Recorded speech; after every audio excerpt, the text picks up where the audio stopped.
Hey friends, if you wish to disable splash screen and start screen in Word, Excel and PowerPoint, then please watch this video. I will guide you through the procedure. Now, we just have commands for it, shortcut commands for it. For Word, it is WinWord space forward slash Q. Okay, so press the Windows key and the R key together and type this command, hit enter. See, it will open immediately. It didn't have any splash screen or something.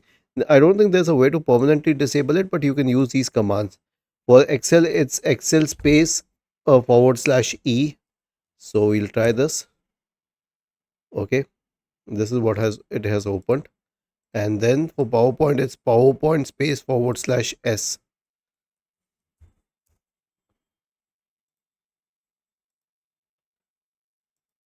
Sorry, it's PowerPNT. Okay, see this. I will change the command here as well. It's PowerPNT. Was this helpful? If yes, then please subscribe to the channel. If not, then let us know in the comment section of the video on how we could help you further. Thank you for watching this video and have a nice day.